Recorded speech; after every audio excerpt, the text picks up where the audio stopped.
Sur une colline oubliée dans un coin perdu des Appalaches, le silence était rompu par un unique son obsédant. Un chien policier K9 nommé Max se figea près du muret de pierre en ruine derrière l'église Sainte-Marie de l'Espérance. Puis vint le grognement, sourd, urgent, avant qu'il ne s'acharne sur le sol avec ses pattes, la terre s'envolant en éclats frénétiques. Les adjoints échangèrent des regards inquiets. Les villageois rassemblés chuchotaient nerveusement. Quelque chose est là-dessous, murmura un officier, serrant plus fermement sa lampe torche. Une paroissienne âgée serra son rosaire, la voix tremblante. Seigneur, aie pitié. C'est l'endroit qu'on nous a dit de ne jamais toucher. Le prêtre, Père Thomas, se tenait silencieusement à la fenêtre du presbytère, observant la scène se dérouler en bas, les mains appuyées contre la vitre. Il avait lu une phrase dans un vieux journal la nuit précédente, « Si la statue est un jour retrouvée, creusez plus profondément, car la vérité repose à ses pieds. » L'appel frappa le bois. Un bruit sourd résonna dans le brouillard, arrêtant tous les cœurs l'espace d'un battement. Alors que la terre cédait, un visage émergea, vieilli mais indubitable. C'était la statue perdue de la Vierge Marie, disparue depuis 10 longues années. Et ce n'était que le début. Bien avant cette nuit-là, un aboiement de chien avait brisé le silence. L'église Sainte-Marie de l'Espérance avait été le cœur battant d'une petite ville des Appalaches. Perchée sur une colline où le brouillard s'accrochait aux arbres toute l'année, l'église en bois se dressait comme une sentinelle sur des générations. Son clocher, patiné mais intact, avait assisté à d'innombrables baptêmes, mariages et funérailles. Pourtant, ce qui liait vraiment les fidèles entre eux n'était pas le bâtiment lui-même, mais la statue qui s'y trouvait autrefois, la Vierge Marie des Douleurs. La statue n'était pas une sculpture ordinaire. Haute de plus de 90 cm, sculptée dans un rare noyer noir, elle représentait la Vierge aux yeux baissés, son visage à la fois affligé et tendre. Les paroissiens croyaient que son regard les suivait pendant qu'ils priaient, non pas avec jugement, mais avec compassion. Les anciens du village racontaient autour des tables de cuisine comment, au début des années 1980, une vague de maladies avait balayé la vallée. Les familles désespéraient alors que les enfants toussaient toute la nuit et que les hôpitaux étaient débordés. En désespoir de cause, les gens se rassemblaient chaque soir à l'église. Ils allumaient des bougies, appuyaient leur front contre le plancher en bois et suppliaient Marie d'intercéder. En quelques semaines, la maladie commença à disparaître. Les médecins ne purent l'expliquer. Les journaux locaux parlèrent de coïncidence. Mais au sein de la paroisse, on en parlait comme d'un pur miracle. Depuis lors, la statue de la Vierge était vénérée comme le plus grand trésor de la ville. Elle n'était pas faite d'or ou de pierres précieuses, mais elle portait quelque chose de bien plus précieux, l'espoir. Les mères apprenaient à leurs enfants à toucher les pieds de la statue avant les examens. Les mineurs allumaient des bougies devant elle lorsque les tempêtes menaçaient les montagnes. Même les étrangers de passage affirmaient ressentir un apaisement dans leur esprit en entrant dans l'église, comme si quelqu'un d'invisible écoutait. Mais tout miracle attire aussi des ombres. Certains disaient que la statue était devenue trop puissante dans le cœur des gens. La foi s'est estompée dans la peur. Des familles juraient que chaque fois qu'un conflit éclatait en ville, l'expression de la statue semblait s'assombrir. D'autres remarquèrent que la cloche de l'église sonnait parfois d'elle-même, un son solitaire dérivant dans le brouillard à minuit. Les murmures grandissaient, mais personne n'osait les prononcer à voix haute pendant la messe. Puis vint le matin de mars 2013. Les paroissiens se rendirent à l'église comme d'habitude, mais l'espace semblait vide. Le socle au centre de l'autel était nu. La Vierge avait disparu. La panique se répandit rapidement. Certains insistèrent sur le fait que des voleurs l'avaient dérobée pour la vendre au marché noir. D'autres chuchotaient des choses plus sombres, des cultes, des ennemis de l'Église qui voulaient éteindre leur foi. Le père Peter, le pasteur de longue date, tenta de calmer la congrégation, mais son propre visage était pâle. En quelques mois, il demanda un transfert loin des montagnes. Son départ ne fit qu'alimenter le malaise. La disparition de la statue devint la blessure de la ville. Les familles évitaient d'en parler en public, comme si nommer la perte pouvait les maudire davantage. Les enfants grandirent en entendant que des rumeurs à voix basse selon lesquelles la Vierge était partie à cause de péchés cachés, qu'elle avait été enterrée parce qu'elle en avait trop vu. Avec le temps, les paroissiens enfouirent les souvenirs. Les offices religieux continuèrent. Les hymnes étaient chantés, mais un silence planait comme un brouillard qui refusait de se dissiper. Pendant 10 longues années, le socle à l'intérieur de Sainte-Marie de l'Espérance resta vide. Toute une génération atteignit l'âge adulte sans jamais s'agenouiller aux pieds de la Vierge. Les mariages semblaient incomplets. Les funérailles plus froides. Certains s'éloignèrent complètement de la foi. Pourtant, les anciens s'accrochaient à leur rosaire, murmurant des prières dans la nuit, croyant qu'un jour la mère reviendrait. Et ainsi, lorsque le chien policier s'acharna sur la terre ce matin d'avril pluvieux, révélant le visage qui avait disparu une décennie plus tôt, la découverte ne fut pas seulement choquante. Ce fut comme rouvrir une blessure qui n'avait jamais cicatrisé. Mais ce à quoi personne ne s'attendait, c'est que sous la statue se cachaient des secrets enfouis plus profondément que la foi elle-même. Des secrets qui pouvaient fissurer les fondations mêmes de la paroisse. Le matin du 23 mars 2013 commença comme n'importe quel autre dans cette ville montagnarde. Le brouillard descendait des pentes. Les cloches tintaient faiblement à travers la vallée, et les paroissiens se traînaient dans l'église Sainte-Marie de l'Espérance, portant leurs cantiques et les fardeaux silencieux de leur vie. Mais alors que les premières bougies vacillaient dans le sanctuaire, une étrange prise de conscience balaya les bancs. L'autel était nu. Le socle, où pendant des décennies avait trôné la statue de la Vierge Marie des Douleurs, était vide. Des halètements résonnèrent dans la nef en bois. Les mères serraient plus fort leurs enfants. Des hommes âgés, vétérans de guerre et d'hiver, se signaient encore et encore. La statue avait disparu. Le shérif Daniels fut convoqué dans l'heure. Ses bottes laissèrent de la boue sur les marches de pierre alors qu'il parcourait la longueur du sanctuaire, cherchant des signes d'effraction. Il n'y en avait aucun. Pas de serrure cassée, pas de vitre brisée, pas de traces de pas au-delà de l'ordinaire. Si ce sont des voleurs, murmura-t-il, ils savaient exactement ce qu'ils faisaient. Ces mots, censés rassurer, ne firent qu'accroître le malaise. Les théories se multiplièrent plus vite que le brouillard à l'extérieur. Certains chuchotaient des criminels itinérants qui ciblaient les reliques religieuses, désireux de les vendre sur les marchés noirs à l'étranger. D'autres parlaient de choses plus sombres, des ennemis de la foi catholique, des groupes occultes cherchant à profaner un lieu sacré. La réputation de miracle de la statue ne fit qu'amplifier l'hystérie. Si elle a guéri une fois, s'écria une femme, alors le diable lui-même voudrait qu'elle disparaisse. Le père Peter, le pasteur qui avait dirigé la paroisse pendant près de 2 décennies, tenta de calmer son troupeau. Debout à la chaire, sa voix tremblait alors qu'il exhortait la congrégation à faire confiance à la providence de Dieu.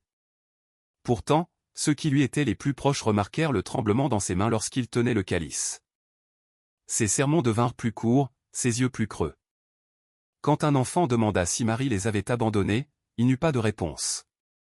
Pendant des semaines, les adjoints fouillèrent les granges, les greniers et les prêteurs sur gage à travers 3 comtés. Rien ne fit surface. Pas de demande de rançon, pas de piste, pas d'explication. L'affaire fut discrètement classée sans suite. Mais au sein de la paroisse, le silence était pire que n'importe quel verdict. Puis les phénomènes étranges commencèrent. La cloche de l'église sonnait à des heures impaires, même lorsque la corde restait intouchée. Une nuit, un sacristain jura avoir entendu des pas dans les tribunes d'orgue, bien que celles-ci fussent fermées à clé.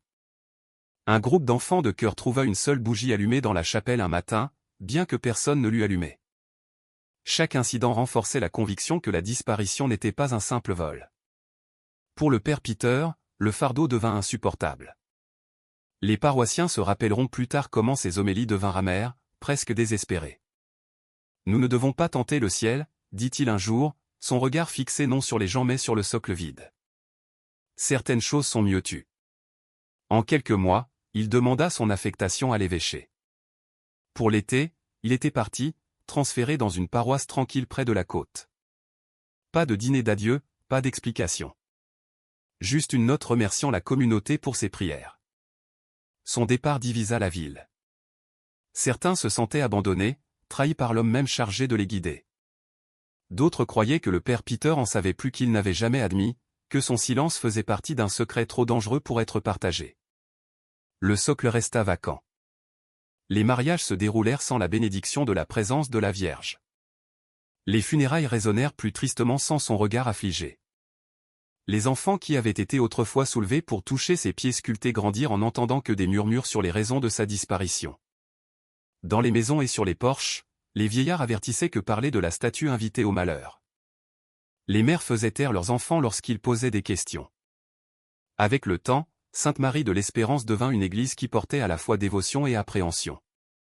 Les hymnes s'élevaient toujours le dimanche, mais sous les voix gisait la peur inavouée que Marie n'ait pas été volée du tout, qu'elle soit partie. Et ainsi, pendant 10 ans, l'histoire de la Vierge disparue pesa sur la ville comme le brouillard sur les collines, épais, suffocant et non dissipé jusqu'au jour où l'aboiement d'un chien brisa le silence et où la terre elle-même trahit la vérité. Lorsque le père Thomas arriva à l'été 2014, la ville des Appalaches l'accueillit avec des sourires polis, mais des cœurs sur la défensive. Il avait la trentaine, le visage frais, et une voix qui portait à la fois chaleur et autorité. Né dans une famille d'immigrants irlandais en Pennsylvanie, il avait la réputation de redresser les paroisses en difficulté. Le diocèse espérait qu'il insufflerait une nouvelle vie à Sainte-Marie de l'Espérance. Au premier coup d'œil, l'église était pittoresque comme une carte postale, ses poutres en bois luisant au soleil, le clocher perçant à travers des couches de brouillard. Mais sous la beauté, le père Thomas sentit quelque chose de troublant. Les paroissiens remplissaient les bancs le dimanche, mais leurs yeux se posaient souvent sur l'autel, où le socle vide se dressait comme une pierre tombale. Les conversations sur la statue de la Vierge s'éteignaient rapidement, comme si parler à voix haute pouvait réveiller quelque chose qu'il valait mieux laisser enfoui. Le presbytère, une modeste maison à 2 étages à côté de l'église, devint le nouveau foyer du père Thomas. De la fenêtre de sa chambre, il pouvait voir le jardin arrière, une parcelle de terre sauvage envahie par les herbes folles, son muret de pierre en ruine. Toutes les autres paroisses qu'il avait servies prenaient fierté de leur jardin, plantant des roses ou des herbes pour la sacristie. Ici, lorsqu'il suggéra de le défricher, les paroissiens âgés secouèrent la tête. « Laissez-le, avertirent-ils doucement. Ne réveillez pas ce qui a été enterré. » Ces avertissements le troublèrent, mais des choses plus étranges suivirent bientôt. La première semaine, le père Thomas se réveilla au faible bruit de coups à sa fenêtre. Se levant prudemment, il jeta un coup d'œil à travers les rideaux, pour ne trouver que du brouillard pressé contre la vitre. Une autre nuit, alors qu'il priait dans la chapelle, il aperçut une lueur de lampe près de la statue de Saint Joseph. Pourtant, l'église était entièrement électrifiée depuis des décennies. Aucune lampe à huile n'aurait dû y brûler. Même les confessions ne ressemblaient à aucune de celles qu'il avait entendues auparavant. Les paroissiens âgés entraient en tremblant dans le confessionnal, leurs mots fragmentés, leur souffle court. L'une chuchota comme si elle était délirante, « Ils l'ont enterré, père, pas seulement la statue. Il y avait du sang, des serments, de la trahison. Profondément, profondément sous ses pieds. » Le père Thomas se pencha en avant, désespéré de clarté.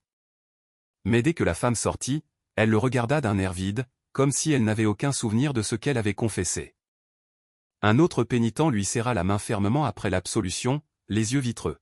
« Ne creusez pas, père. Ne faites pas la même erreur que celui qui vous a précédé. » Quelques instants plus tard, il s'effondra dans la cour comme tiré par des mains invisibles. À l'arrivée de l'hiver, les nuits du père Thomas devinrent agitées. Parfois, il entendait faiblement la cloche sonner, bien que personne ne soit monté à la tour. D'autres fois, il rêvait de terre qui s'ouvrait, d'un visage de bois émergeant de la terre, ses yeux affligés fixés sur lui. Il tenta de mettre cela sur le compte du stress, mais le malaise s'ancra plus profondément à chaque semaine qui passait. Un soir de tempête, cherchant du réconfort, il explora le grenier du presbytère. Là, caché sous une pile de cantiques, il découvrit un carnet vieilli. Sa couverture en cuir était craquée. Les pages jaunies. Mais une ligne, griffonnée à la hâte, lui coupa le souffle, « Si la statue est retrouvée, creusez 60 cm plus bas. La vérité repose à ses pieds. » La signature était celle du père Peter, l'homme même qui avait quitté la paroisse après la disparition. Les mots le rongeaient. La statue avait-elle vraiment été volée, ou avait-elle été cachée délibérément, comme la confession le suggérait? Et quelle vérité pouvait être si dangereuse qu'un pasteur ait choisi le silence plutôt que l'explication? Le dimanche suivant, alors que le père Thomas élevait le calice pendant la messe, ses yeux rencontrèrent le socle. Les bougies vacillèrent, projetant des ombres qui semblaient presque former la silhouette de la Vierge l'espace d'un battement de cœur. Il chancela, faillit renverser le vin. La congrégation s'agita nerveusement. Du dernier banc, une femme âgée murmura audiblement, « Elle reviendra, mais pas seule. » Le père Thomas réalisa alors qu'il ne luttait pas seulement contre une foi déclinante. Il se tenait sur une terre lourde de secrets. Quelque chose avait été caché. Quelque chose destiné à rester enfoui, mais la terre ne garde pas les secrets éternellement. Et à l'approche du printemps, un chien aboyeur allait le prouver. La pluie était tombée toute la nuit, une fine bruine d'avril qui laissait les collines des Appalaches drapées de brume. Au matin, l'équipe de secours du shérif s'était rassemblée près de l'arrière de Sainte-Marie de l'Espérance. Un fermier avait disparu sur la crête, et les adjoints du comté avaient amené leurs unités K9 pour aider. Personne ne s'attendait à ce que la piste mène directement au cimetière de l'église. Max, un berger allemand avec des années d'expérience en recherche, se figea au bord du muret de pierre en ruine. Ses oreilles se dressèrent, puis il bondit, aboyant furieusement vers un monticule de terre envahi par les herbes folles. Son maître tira fermement la laisse, mais le chien s'acharna et creusa, la terre s'envolant en éclats frénétiques. Les adjoints échangèrent des regards. L'un murmura, « Qu'a-t-il trouvé ?» L'ancien cimetière ne s'étend pas aussi loin. Les paroissiens se rassemblèrent derrière le ruban jaune, murmurant des prières. Une femme âgée se signa, chuchotant, « C'est le jardin du prêtre. Celui qu'on nous a dit de ne jamais toucher. » Le shérif Daniel s'accroupit, appuyant sa main gantée sur la terre humide. « Bien, des pelles ici. Voyons à quoi nous avons affaire. » Le premier coup de métal contre la terre résonna sèchement dans le brouillard. Le sol céda lentement, l'argile lourde collant à chaque bêche. Le père Thomas se tenait à la fenêtre du presbytère, le cœur battant. Les mots du carnet du père Peter brûlaient dans son esprit, « Si la statue est retrouvée, creusez 60 cm plus bas. La vérité repose à ses pieds. » Après 10 minutes, la pelle heurta quelque chose de solide. Un bruit sourd résonna, distinct de celui d'une pierre. Les adjoints s'agenouillèrent, balayant la boue à main nue. La forme qui émergea était courbée, polie par le temps. Puis vint le halètement, un pli sculpté de robe, du noyer noir brillant sous la pluie. Plus de terre s'envola jusqu'à ce que le visage affligé de la Vierge Marie se lève à travers la terre, inchangé, bien que 10 ans se soient écoulés. La foule éclata. Certains pleurèrent ouvertement, tendant la main vers la figure comme pour toucher une main vivante. Un jeune homme murmura, « Elle est revenue. Elle ne nous a jamais quittés. » D'autres reculèrent, troublés. « Pourquoi ici? Qui l'a enterré ?» Le shérif Daniels leva une main. « Personne ne touche à ça. » Pas encore. Mais même lui ne pouvait cacher le tremblement dans sa voix. Le père Thomas se précipita sur les lieux, sa soutane alourdie par la pluie. Il s'agenouilla à côté de la statue, traçant les lignes boueuses du visage de Marie. Malgré la terre humide, ses traits étaient intacts, son regard à la fois affligé et perçant. Il murmura une prière, bien que ses mains tremblassent. La prophétie manuscrite de Peter résonnait plus fort que jamais. Creusez plus profondément. 60 cm de plus, ordonna-t-il doucement. Les adjoints hésitèrent. Père, c'est une preuve. Nous ne. 60 cm de plus, répéta-t-il fermement, ses yeux ne quittant jamais la statue. La pelle frappa de nouveau, coupant sous la base en bois. Le sol était dense, réticent, comme s'il résistait à l'intrusion. Puis la bêche d'un adjoint racla du métal. Un cliquetis sourd envoya des frissons dans toutes les échines.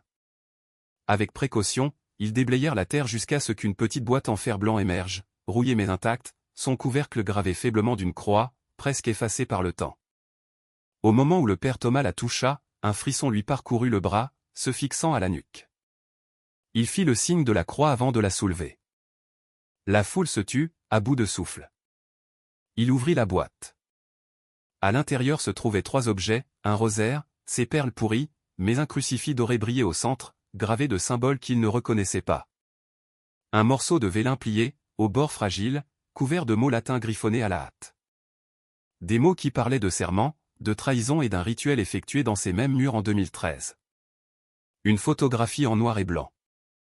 5 hommes en robe liturgique debout à côté de la statue de la Vierge dans une chambre de pierre. Au milieu, indubitable, se trouvait le père Peter. Des halètements se répandirent parmi les spectateurs. Une femme laissa tomber son parapluie, la pluie mouillant ses cheveux tandis qu'elle chuchotait, « Mon Dieu, qu'ont-ils fait ?» Le père Thomas serra la boîte, ses jointures blanches. La Vierge était revenue, oui, mais elle avait ramené avec elle les péchés enfouis dessous. L'avertissement du carnet était vrai.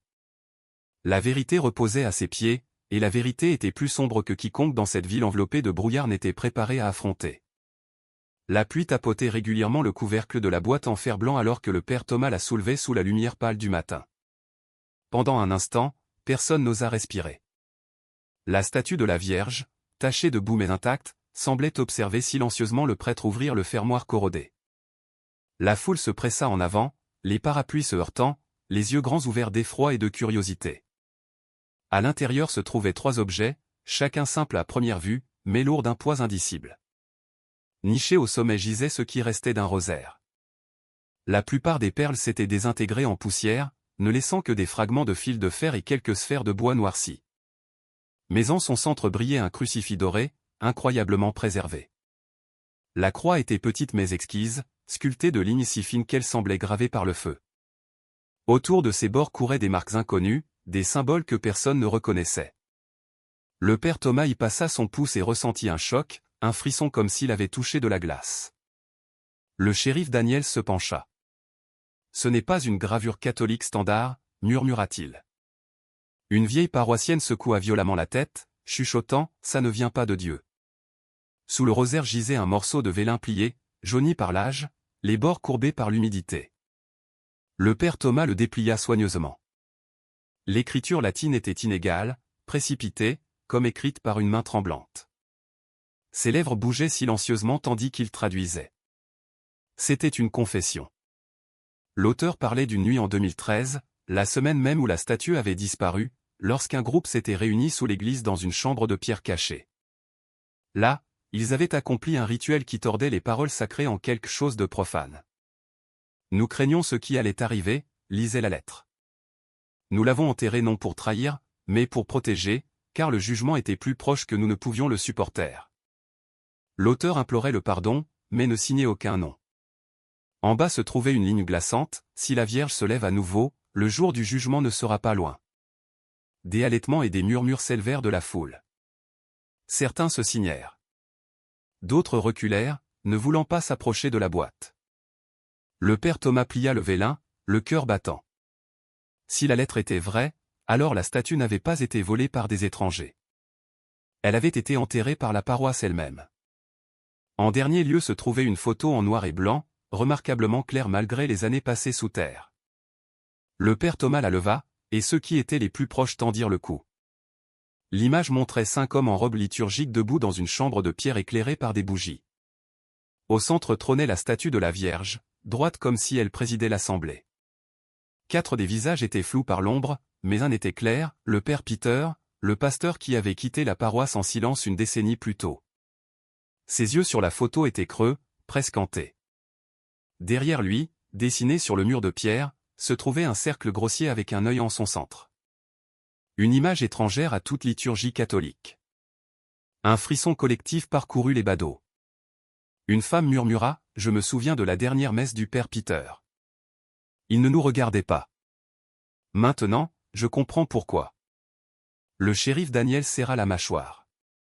Si c'est réel, nous ne parlons pas d'un simple vol. C'est autre chose. Les mains du père Thomas tremblèrent alors qu'il remettait la photo dans la boîte. Le rosaire, la confession, la photographie. Chaque objet en soi était troublant. Ensemble, ils formaient un puzzle trop sombre pour être ignoré. Il se rappela la phrase du journal caché du père Peter, « La vérité repose à ses pieds ».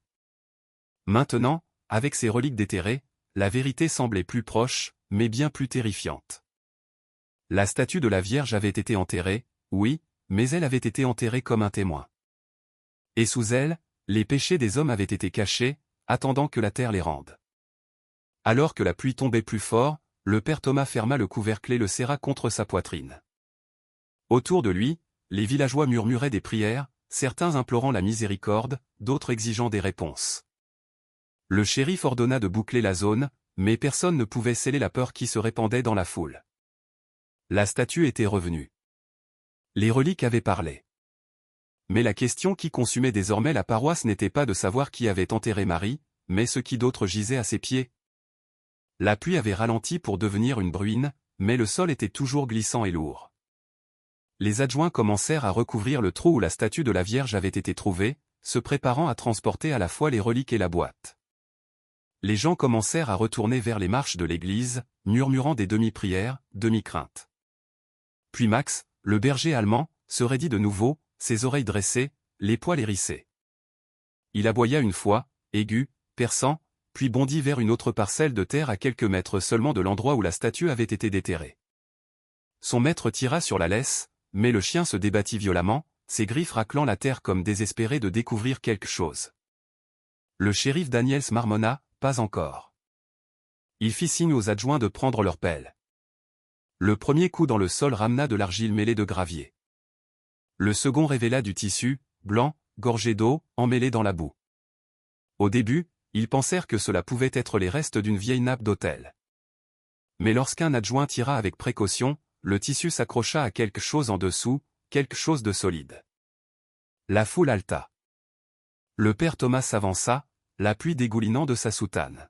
« Continuez », murmura-t-il. Quelques coups de pelle supplémentaires et la forme indubitable d'un bras humain fit surface. Des os pâles enveloppés dans du lin déchiré. Une chaîne de rosaire, ternie et cassée, était toujours accrochée au poignet. Quelqu'un cria. D'autres se signèrent, serrant des crucifix contre leur poitrine.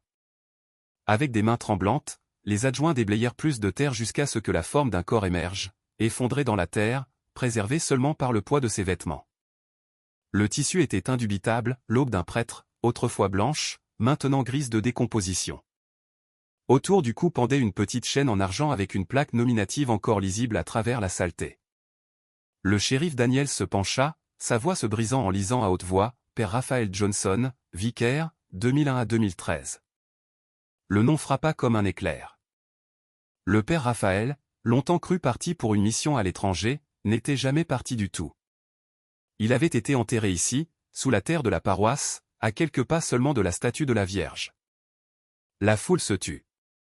Une vieille paroissienne tomba à genoux, sanglotant. « C'était le bon », cria-t-elle. Il aimait les enfants. Il nous aimait. Pourquoi aurait-il? Sa voix se brisa. Le père Thomas s'agenouilla dans la boue à côté des restes. Il serra ses mains tremblantes, murmurant l'ancienne prière pour les morts, « Donne-lui, Seigneur, le repos éternel, et que la lumière perpétuelle brille sur lui. » Sa voix vacilla, mais la prière porta à travers le brouillard comme une cloche. Personne ne parla pendant un long moment, seulement le doux tapotement de la pluie contre les parapluies, seulement les respirations haletantes de ceux qui avaient trop vu. Finalement, le shérif Daniels se redressa, le visage livide. Ce n'est pas un vol. Ce n'est pas du vandalisme. C'est un meurtre. Le père Thomas regarda les orbites creuses du crâne, la chaîne d'argent scintillant faiblement. Il se rappela la ligne du parchemin dans la boîte en fer blanc, « Nous l'avons enterré non pour trahir, mais pour protéger, car le jugement était plus proche que nous ne pouvions le supporter. » Mais la Vierge n'avait pas été enterrée seule. Elle avait été enterrée comme un marqueur, une couverture, peut-être même un bouclier sur le péché qui gisait en dessous. La vérité faisait surface morceau par morceau, arrachée du sol par l'instinct d'un chien et la providence de Dieu. Et si ce n'était que le début, le père Thomas craignait ce que la terre retenait encore dans son silence. Cette nuit-là, Sainte Marie de l'Espérance ne dormit pas. Les adjoints scellèrent le site de fouille avec du ruban jaune, laissant des projecteurs allumés sur le sol boueux d'où le corps avait été retiré. Certains paroissiens restèrent dehors sous la pluie, serrant des rosaires, murmurant des prières. D'autres verrouillèrent leurs portes, incapables de chasser l'image de la main squelettique du père Raphaël sortant de la terre. Le père Thomas ne pouvait pas se reposer non plus. Longtemps après le départ des hommes du shérif, il descendit dans les archives du presbytère, un sous-sol exigu bordé d'armoires métalliques et de dossiers à l'odeur d'humidité. Des toiles d'araignée s'accrochaient au coin, et l'air était lourd de moisissure, mais il se sentait poussé, comme si la Vierge elle-même l'avait pressé là. Il posa la photographie en noir et blanc sur un bureau en bois et l'étudia de nouveau. 5 hommes en robe liturgique debout à côté de la statue de la Vierge dans une chambre de pierre. Le visage du père Peter était clair, ses yeux creux. Les autres étaient à moitié dans l'ombre, flous par la lumière des bougies. Mais un coin de la photo avait été arraché, laissant un bord déchiqueté là où un 5e visage aurait dû se trouver. Le père Thomas ouvrit les classeurs, feuilletant des dossiers fragiles marqués de date du début des années 2010. De nombreux dossiers étaient incomplets, des pages manquantes, des noms barrés. Enfin, il trouva une liste du conseil paroissial de 2013, l'année de la disparition de la statue. Sa poitrine se serra en lisant la liste, « Père Peter, curé, Père Raphaël, vicaire, Joseph Durand, chef du conseil paroissial, Mathieu Nuyon, trésorier, Paul Lambe, gérant immobilier. Les noms correspondaient. 4 membres du conseil en plus du clergé. 4 hommes qui avaient discrètement quitté la ville après la disparition de Raphaël. Mais lorsqu'il chercha leur dossier personnel, il trouva les pages mutilées, des photos arrachées, des actes de naissance disparus, même des relevés financiers déchirés. C'était délibéré, pas l'usure du temps. Quelqu'un avait voulu que ces hommes disparaissent sur le papier aussi complètement que dans la vie. Pourtant, un indice subsistait. Coincé entre 2 dossiers se trouvait un morceau de papier photo. Le père Thomas le tint à la lumière. C'était le coin d'une manche, blanche, avec un revers bordé de rouge. Il le plaça contre le bord déchiré de la photo en noir et blanc, et il correspondit parfaitement. C'était la pièce manquante, arrachée pour cacher l'identité du 5e homme. Il fixa la photo, les visages assombris, les yeux affligés de la Vierge au centre. Une pensée froide se forma dans son esprit, le père Raphaël avait-il découvert leur rituel? Les avait-il confrontés? Et quand il avait refusé de se taire, l'avait-il réduit au silence? Le tonnerre roula dehors, faisant vibrer la fenêtre du sous-sol. Les mains du père Thomas tremblèrent alors qu'il remettait la photo et le morceau déchiré dans la boîte en fer blanc. Si le conseil avait été impliqué dans quelque chose de profanatoire, alors la paroisse elle-même avait été construite sur un mensonge pendant 10 ans. Alors qu'il se tournait pour partir, une rafale de vent sembla traverser la pièce, bien qu'aucune porte ne fût ouverte. La photographie lui échappa des mains, flottant sur le sol, face visible. Dans la pénombre, les figures ombrées semblaient presque bouger, leurs contours vacillant comme une flamme. L'espace d'un battement de cœur, le père Thomas crut voir le visage manquant émerger du coin déchiré, indistinct, mais familier. Il tomba à genoux, pressant le crucifix contre son front. « Seigneur, donne-moi la force », murmura-t-il. Au-dessus, la cloche de l'église sonna une fois, bien qu'aucune main n'eût touché la corde. Les secrets de Sainte Marie de l'Espérance n'étaient plus enfouis. Ils s'arrachaient à la lumière, fragment par fragment. Le lendemain soir, tandis que les enquêteurs cataloguaient les preuves du site de fouille, le père Thomas retourna au grenier du presbytère. Quelque chose dans son esprit le poussait plus haut, dans la poussière et les ombres sous les chevrons. Des boîtes de cantiques, des bouts de bougies et des bulletins jaunis encombraient l'espace étroit. Il alluma une seule lampe et commença à chercher. Cela ne prit pas longtemps. Sous une pile de vêtements sacerdotaux mités gisait un petit livre relié en cuir. Sa couverture était craquée, les bords assombris par l'âge et l'humidité. Sur la première page, écrit à l'encre de la couleur du sang séché, se trouvaient les mots « N'ouvrez pas à moins d'être prêt à échanger la foi contre la vérité ». Le père Thomas eut le souffle coupé. Ses mains tremblèrent en tournant la page. L'écriture était indubitable, des traits nets et précipités, l'écriture du père Peter. La première entrée était datée de mars 2013, quelques jours seulement avant la disparition de la statue de la Vierge. « Raphaël est venu me voir à nouveau ce soir », commençait-elle. Il questionne les comptes, les fonds, la porte verrouillée sous la chapelle. Il ne lâche rien. Il soupçonne tout. Au fil des pages, les entrées devinrent plus sombres. Avril. Il a trouvé la chambre, le cercle, les bougies, les mots que Matthieu a traduits de l'ancien livre. Il a appelé cela un blasphème. Il a menacé d'aller voir l'évêque. Il a dit que la Vierge ne nous pardonnerait pas. 5 avril. Joseph a proposé un rituel d'expiation. Pour lier la paroisse, pour faire taire les rumeurs. Raphaël a refusé. Sa défiance nous détruira. Ils ont chuchoté, mieux vaut le faire taire que de damner toute la ville. Je savais ce qu'il voulait dire. Pourtant, je n'ai rien dit. Le pouls du père Thomas s'accéléra en lisant la ligne suivante. L'encre était maculée comme par une main tremblante. Cette nuit-là, Matthieu a versé de la poudre dans le calice. Raphaël a bu. Il a chancelé. Ils l'ont emmené dans la chambre. Ses yeux. Ils m'ont supplié, mais j'ai détourné le regard.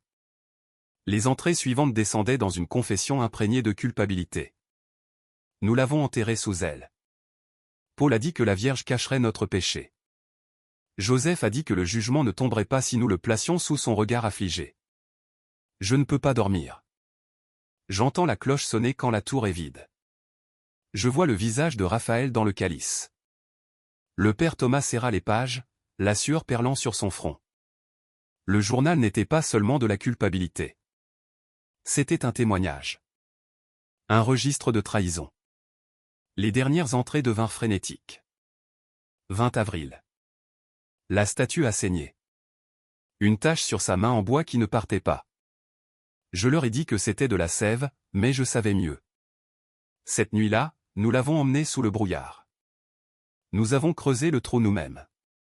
J'ai prié pour qu'elle me pardonne. J'ai prié, mais j'ai entendu des aboiements dans mes rêves, bien qu'aucun chien ne vécût en ville. 1er mai. Je ne peux pas rester. Les prières m'étouffent. Le confessionnal est un tombeau. Chaque fois que je murmure le Notre Père, je sens le souffle de Raphaël sur ma nuque. Demain, je demanderai un transfert. Je quitterai cette colline maudite. Peut-être que la distance fera taire les cloches.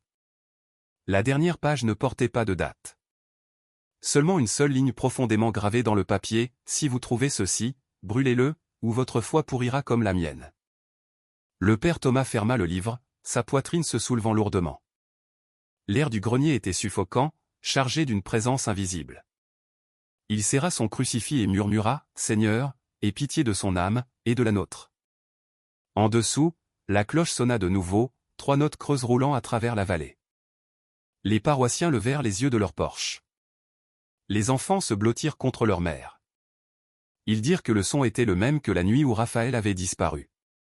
Dans le grenier, le père Thomas savait que la vérité n'était plus seulement dans la terre. Elle était dans ses mains, dans son cœur, écrite et lue par un homme qui avait enterré à la fois un prêtre et sa propre salvation. Et maintenant toute la paroisse devrait y faire face. Le matin après que le père Thomas eut fini de lire le journal écarlate, les enquêteurs arrivèrent avec un équipement de détection au sol. Le shérif avait autorisé une fouille de la propriété derrière Sainte-Marie de l'Espérance, convaincu que la photographie et le journal laissaient entendre plus qu'une simple sépulture secrète.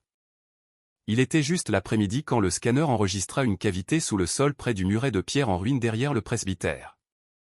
Les adjoints marquèrent le sol, et en quelques heures, des pelles et des pieds de biche exposèrent un carré de pierre patinée, une entrée scellée par une dalle. La mousse recouvrait ses bords, mais les marques d'anciens ciseaux subsistaient. Lorsque la pierre fut soulevée, un souffle d'air fétide s'échappa, humide et lourd, portant l'odeur de la moisissure et de la cire de bougies éteintes depuis longtemps. Des lampes torchées percèrent l'obscurité, révélant un étroit escalier descendant dans la terre. Les adjoints hésitèrent, leurs faisceaux tremblants tandis qu'ils balayaient les murs de pierre. Le père Thomas fit le signe de la croix avant de s'avancer. La chambre s'ouvrait sur une pièce au plafond bas sculpté dans la roche, pas plus grande qu'une salle de classe. Ce qu'ils y trouvèrent fit taire toutes les voix. Contre le mur se tenaient des supports en bois carbonisés par le feu. Les restes de bouts de bougies fondues dans le sol de pierre. Des symboles grossièrement gravés dans les murs, serpentant à travers la chambre, des cercles dans des cercles, des mots griffonnés en écriture araméenne, et le motif de l'œil répété encore et encore, fixant la pierre comme une parodie des icônes sacrées au-dessus du sol. Au centre de la pièce se dressait un autel rudimentaire, sa surface noircie comme par la fumée ou le sang.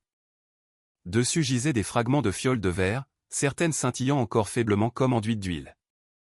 Un adjoint murmura, « Ce n'est pas catholique. » Rien de tout cela n'est catholique. Le père Thomas s'approcha du mur et pressa ses doigts contre les gravures. Les symboles étaient nets, coupés avec intention. Il murmura, « Ce ne sont pas des prières. Ce sont des invocations. » Le shérif se tourna vers un érudit invité du séminaire diocésain qui avait été appelé pour sa connaissance des langues anciennes. L'homme ajusta ses lunettes, son visage pâle. C'est un rituel hybride, des prières latines mêlées à des textes interdits. Certaines de ces phrases ont été condamnées comme hérésie au XIIIe siècle. Elles étaient utilisées par des sectes qui cherchaient le pouvoir par la peur, invoquant un jugement qu'elles ne pouvaient contrôler. Alors que les mots s'enfonçaient, la chambre sembla devenir plus froide. Un des adjoints jura avoir entendu un faible tintement, comme une cloche sonnant des profondeurs souterraines. Un autre sentit les poils se dresser sur ses bras, bien qu'aucun vent ne remua dans la pièce scellée. Les yeux du père Thomas se posèrent sur le sol.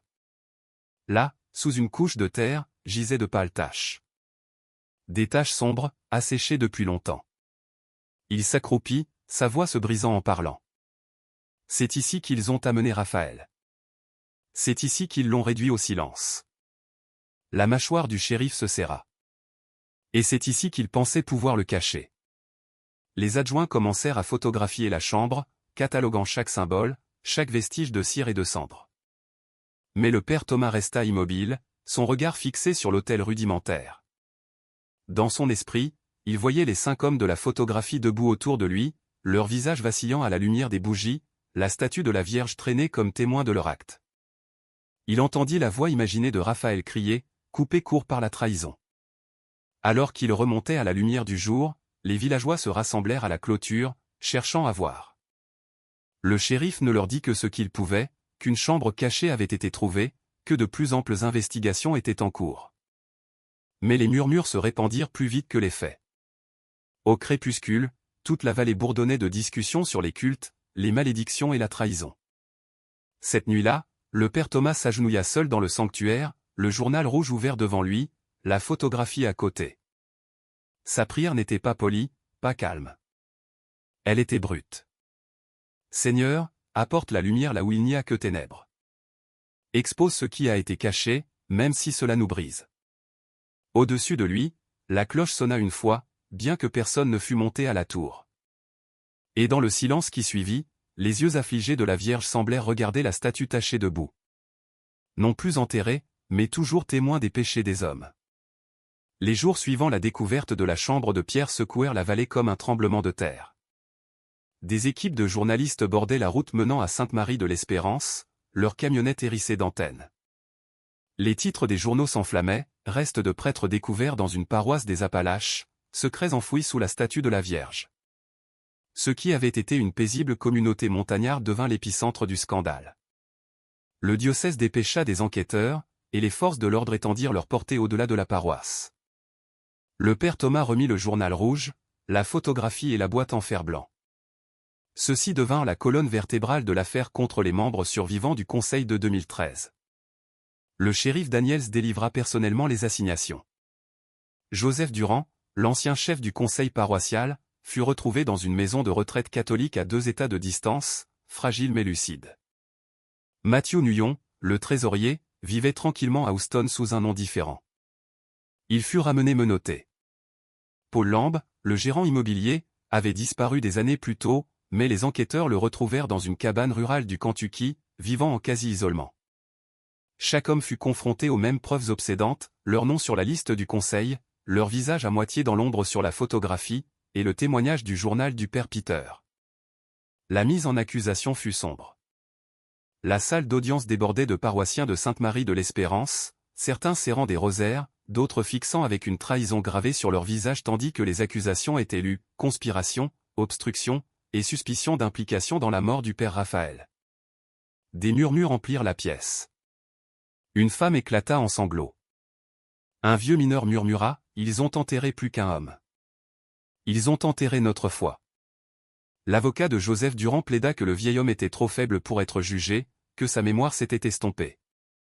Mais lorsqu'on lui montra la photographie, Joseph pleura ouvertement, murmurant, « Nous voulions seulement le faire taire. Nous ne voulions pas. » Ces mots s'effondrèrent en incohérence, mais le mal était fait. Mathieu Nuyon resta impassible à chaque audience. Les procureurs présentèrent des registres de fonds paroissiaux manquants, des transferts cachés sous sa surveillance. Lorsque la lettre de confession de la boîte en fer blanc fut lue à voix haute, certains jurèrent l'avoir vu tressaillir.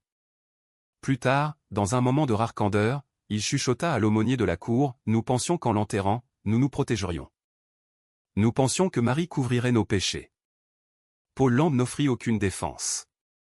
Il se contenta de fixer le sol, les lèvres bougeant en prière ou en malédiction silencieuse. Personne ne pouvait dire. Lorsqu'on lui demanda directement s'il était dans la chambre la nuit où Raphaël était mort, il répondit seulement, « Nous l'avons placé sous ses pieds pour que Dieu nous juge là. » Le diocèse convoqua son propre tribunal parallèlement au procès civil. Les évêques examinèrent les preuves, condamnant le rituel comme hérésie et déclarant les actes comme une profanation du corps du Christ. Pourtant, le père Thomas se tint devant eux et insista, « Ne punissez pas la paroisse, punissez les hommes. » Les gens ont assez souffert en silence. Ces mots frappèrent profondément, déplaçant l'attention de la culpabilité collective vers la responsabilité individuelle. Lorsque les verdicts tombèrent, le poids de la justice s'exerça. Joseph Durand fut condamné à 18 ans, bien que sa santé suggérât qu'il n'en verrait jamais la fin. Mathieu Nuillon reçut 20 ans pour conspiration et crimes financiers, son masque de stoïcisme se fissurant enfin lorsque le coup de marteau tomba. Paul Lambe, jugé instable après évaluation psychiatrique, fut interné à vie dans un établissement sécurisé.